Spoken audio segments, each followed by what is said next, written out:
Hey guys, I'm over at Happy Valley tonight and gonna give you a quick rant about how you're gonna spend your hour at the gym. So we asked our Tigard members, we have this room 2, how are we gonna use it? People asked about, hey, I want more gymnastics, I want more weightlifting, I want more skill, I want more open gym time, all these different things.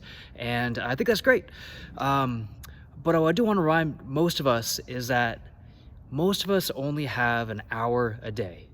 And most of us can only come in 3-4 days a week, maybe 5. Very few people come in 6, and if you do, eventually we start maybe feeling run down. We need rest days too. So we're not professional athletes. We don't have a team of people preparing our meals, giving us massages. We don't get to train for 2 hours, go have this prepped meal for you, take a nap, come back in for a second 2-hour session. We're not Matt Frazier, and I don't think that's most of our goals.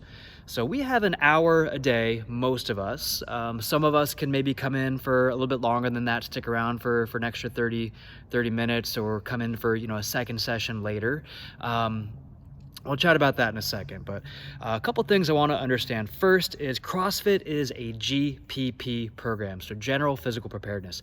I want to get you a little bit better at everything, and by everything, I mean these words here. So we've got endurance, stamina, strength, flexibility, power, speed, agility, balance, accuracy, and coordination. So those are the 10 physical skills. CrossFit by definition of fitness says that you are only as fit as you are blended across those 10 pathways. If you have a weakness in any one of those, then you have glaring weaknesses in your fitness. And our goal is to build all of those. Now, what's specialized fitness might be, hey, I want to run for a marathon. Well, if you want to run for a marathon, you have a specific demand. You want to go to the Olympics in gymnastics. Great, that's very specific. You want to train for Olympic weightlifting competition. Again, specific. If you have a specific thing you're training for, then maybe you spend, if you're running marathons, you're going to spend more time on endurance. If you're working on gymnastics, you're going to spend more time on power, flexibility, coordination, and balance. You might not need overall endurance quite as much. So if you have a specific task, you can train specifically, but most of us are just looking to, be able to play with our kids, look okay naked, live a long, healthy life, and that's where we want to work on our GPP, or General Physical Preparedness. So with that, if you think about it, if we want to spend more time snatching, I really want to get good at the snatch. Why? Is it because you're not that good at the snatch? Okay. Is that a problem? Is that a problem outside the walls of the CrossFit gym? Now, if you want to be a CrossFit Games athlete, yes, you need to spend a lot of time snatching. If you are an insurance salesman or sales lady and you have kids, you might come to CrossFit and be like, hey, I'm not that good at snatch. And that's okay. Working on the snatch will make you better. But if you want to dedicate an hour, 3 days a week to snatching, that's 3 hours less that you can work on this other stuff. If you spend all that extra time snatching, then you're probably spending less time running, or less time working on your gymnastics, or less time doing the fundamental movements like squats and push press and press. And what I'll ask you is, if you have 3 extra hours to train, spending that on the snatch, or spending that building your strength with a press or push press, or getting to where you can do more handstand push-ups, having more core strength, or working on flexibility and injury prevention, what of those is going to make you more fit overall? And I believe that adding 20 pounds to your push press is probably going to make you more fit than adding 5 pounds to your snatch. So unless you are training for Olympic weightlifting, or training, specifically for CrossFit competition at a higher level, not just like I'm doing a local scaled event, but like I want to compete at a high level, I think you're better off training GPP and the fundamental movements and spending a lot of time on skill-centric things. Because when it comes to snatch, it's not a game of how strong you are. That does come into play, but a lot of it has to do more with your coordination, your accuracy, your balance, your flexibility, and that's more skill. And if you improve your skill, improving skill doesn't make you more fit. It just allows you to express your fitness better in that specific demand. Same would go for gymnastics. If you want to work on your muscle up, that's great. Just working on muscle up instead of what we do in class might not make you better. What we want to do is you want to go to class, build up your GPP, and then spend extra time on that muscle up. And if you can't devote that extra time to the muscle up, then it's probably not that important to you. So the second piece of it is we have an hour a day to train in class. So we have a class environment. Why do you choose class? Because we provide a plan for you. We show you how to do it. We teach you, we watch you, correct you, make sure you're doing it safe, motivate you to do it right. These are all the elements that make classes fun, successful, safe, and actually allow you to get better. And we have to include those pieces, at least at my gym. I'm never gonna have a gym where we don't coach you. So if we have an hour in class, components that we can work with are we have warm-up, we have teaching movement, we have strength work, we have cardio or your Metcon, and we have skill. Skill can be your snatch, can be gymnastics movements, can be barbell cycling, lots of different things. We've got cool down, flexibility, cool down, cooling down blood. What else are we missing? We've got setup, we've got transition time. If we have a workout with a barbell, we need to factor in a couple minutes to get the barbell out, make sure everybody has space for their barbell to be safe, has the right weight, we've worked up to it, figures out what their scales are, we know where people are gonna be on the pull-up bars. A lot of things going into logistically making sure a class goes smooth. So what I have found is that in an hour class, the magic number is 30 to 35 minutes of actual work that we can do. So we can spend 20 minutes on a barbell lift doing strength, which means we've got 15 minutes or less for our Metcon. We can spend 15 minutes working on muscle ups and gymnastics or another skill, which means we can spend either 20 minutes on strength or 20 minutes on cardio. We can do a 30 or 32 minute EMOM where we blend all three for 30 minutes. But very rarely, if we choose like low skill things like ab mat sit-ups and running and lunges, maybe we can go to 40 minutes. But when we have a higher element of technicality, that equipment that takes more time to set up, all that stuff, anytime we go beyond 35 minutes of work, you're gonna see class either gonna go over in time, we're gonna get you out of here late, or it's gonna feel very rushed. We're herding cattle, we're trying to make sure we get the clock set on time, we're rushing you. It's not a very pleasant experience, or we might have to forego some coaching. So if we add more stuff to class and really fill it packed, then you don't actually get coached. There's no time to coach. So there's a lot of different elements, and I feel like we found a really good balance of like the perfect mix of we work your strength, we work gymnastics, we work your cardio, we warm you up very effectively. We prime the movement patterns. During that priming, we spend some time actually teaching them. And then our coaches should be going around and giving you feedback as well. But if we want to look at something like Invictus or Comp Train, where they're doing all this Oli stuff and all this gymnastic stuff, it just doesn't fit into an hour and not in a smooth and safe manner. And even if it did, or even if you guys could come in here for 2 hours a day or 3 hours a day, you might not be able to recover from that. If we put 100 people on an hour of workout, 4 days a week, they're gonna do pretty well. If we put 100 people on 5 hours of working out, 5 days a week, most of them are gonna get hurt. 10% are gonna get better. Some people are gonna get, maybe they'll actually backtrack because they're not recovering, and a large amount of people are gonna get hurt because we simply can't recover from that much volume. We'll get run down, or we don't feel like training anymore. We're not motivated. Things start feeling achy. We just don't want to be here.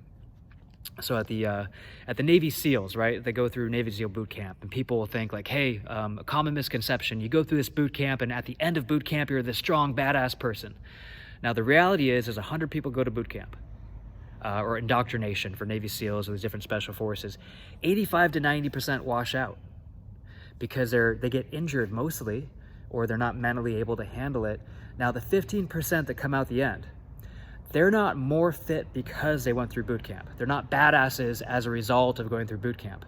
They survived and graduated because they were physically ready going in, and they were already badasses here. So the Navy SEALs indoctrination weeded out the people who can't handle that, and they ended up with the top 15%, the cream of the crop, the people with the most genetic potential and mental strength to handle that. Granted, Navy SEAL people, probably through going through boot camp, you will build some mental strength, but if you don't have that going in, you're not going to graduate. Most people actually backtrack on their fitness during these longer boot camp because they're not eating, not sleeping, they actually muscle atrophy. So some of these people, they come out at the back end and they're actually less strong than they were before. So more training doesn't always make you better. It is a distinguisher of who can handle it. So at the Olympic level or the CrossFit Games level, it's not a matter of who's willing to train the most or who has the most work ethic. That's a factor. It's a matter of who can recover from the most training. If Matt Fraser can train 5 hours a day and recover from it and make that training productive, he's going to get better. If someone else tries to do that same training program, their body's not going to recover from it. They're going to get worse. So it's not a matter of how much time you have to train, how much you're willing to train. It's how much training can you effectively recover from to make it productive. And that does increase over time. Recoverability is a trainable factor. You can build up your capacity, but that's slow. So if you want to add this extra stuff, you got to start with, hey, I'm training 4 days a week. See if you can add a 5th day. See how that feels. Okay, good. Feels good? Great. Add an extra half hour 1 day a week. So you're coming in 5 days a week, and then you train an extra half hour on 1 day a week. See how you do. If that feels good, maybe increase that half hour session to an hour. So you're doing 1-2 a day where you're training 2 hours. The rest of the week, just one class.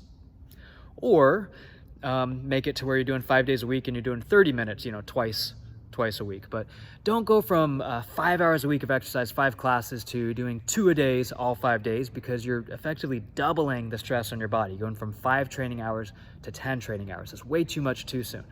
Go from 5 training hours to 6 training hours. See how you feel. Make sure you're productive. Does that make sense? Now, if you do want to get better at snatch, and you do want to get better at the muscle up and these different skill-focused things, I think the best way to do that is, we do program that stuff into classes occasionally. You'll see snatches probably 2 times every 3 weeks. You'll see muscle ups in a WOD, every other week or, every 3 weeks. You'll see muscle ups as like a skill where we're spending time on progressions every, 6 to 10 weeks. We don't want to do more than that because there's a certain percentage of our gym that already has muscle ups and are going to be bored or not productive spending 20 minutes on a base level muscle up progression. There's other people who need that base level progression, which is great. But then there's other people who aren't there yet. They don't have pull-ups, they don't have push-ups, they don't have dips, and we can give them a very, very, very basic, like low level progression for a muscle up. But the reality is if you don't have a dip yet, you don't have a strict chest to bar, you're ways off from your muscle up, and we can spend that time more effectively. So do come to those days where we're working on it, but the best thing you can do, if that is something you really want to target and bring up with your training, is come to class, work on your GPP, build up your general fitness, and then spend an extra 15 minutes after class working on that skill a couple days a week. Or spend an hour once a week working on it. But just realize that spending more time on one thing, if we do it during class or in place of class, you skip class and do the stuff on your own, spending more time snatching is an hour less you're spending squatting. And so you have to think about what's going to benefit you more overall. Second is you got to realize you can't target muscle ups, dips, pull-ups, double unders, running, and squats, and strength, and ollie all at the same time. I mean, you do. That's what we do with CrossFit. We just do it all very slow, but you can't be aggressive in all those at the same time. You just don't have the hours to put in. So you have to decide, do I want to bring up all of these factors equally, slowly? Do I want to do that and then maybe spend a little extra time on one element and bring that element up? But you can't bring all of them up aggressively at the same time. You don't have the hours, you don't have the ability to recover from it. So you got to be smart with how you train. Okay, so me, I'm a gym owner. I own 2 gyms. People think I live here and work out all the time. I don't have a lot of time. I'm busy. I manage staff, marketing, memberships, all this stuff. I jump into class 4 or 5 days a week. I've been doing this for 10 years. So I'm pretty fit just as a result of training longevity, trying to stay injury-free and putting in the hours. I don't spend extra time doing snatches. I don't spend extra time doing muscle-ups or handstand push-ups. If they show up in class, I do them. I do them pretty good, right? But I might not win the WOD at that day. That's not my goal. My goal is general fitness. I want to be pretty good at a lot of stuff, but I want to have enough time that I can devote to my career and enough time that I can go home and spend time with my family. I want to spend time reading and work on other elements of my personal health. I also like to play. So I go rock climbing a couple days a week. And I don't rock climb to build up my rock climbing fitness. I do rock climbing because it's fun. It's a sport. It's an expression of my strength. So GPP builds up my strength, builds up my endurance, builds up my skills in these things. And then I play at the rock climbing gym with those couple extra hours I have a week. So I just wanted to spend a little bit of time talking about how we structure your class and the thought that goes into that, as well as just kind of get the gears going of how you want to spend that hour. You can certainly squeeze in a little extra time on your own if you're doing like open gym and stuff. Doing a full hour of work means that you're probably not going to be getting much coaching. So we have to keep that work in class at a kind of optimal level where we have enough time to set up, make you feel welcome, make things smooth, still coach you while still getting enough work. If we squeeze in any more than that, we're kind of losing the benefits of the class. We're losing the things that make it so special. But certainly, if you want to work on this stuff extra, look for our clinics, look for our skill sessions, schedule personal training or skill session with a coach where you're getting individualized attention specific for you. Or just be okay with the fact that we're in pretty good shape, and that's a good thing, and we don't have to be the best at everything. All right, so if you have any questions, additional comments, want me to dig into something else, I'd love to get some more videos like this, chatting with some of our other coaches, some of our other higher level athletes, nutrition, different things. Let me know, because I love to chat, and I'd love to share.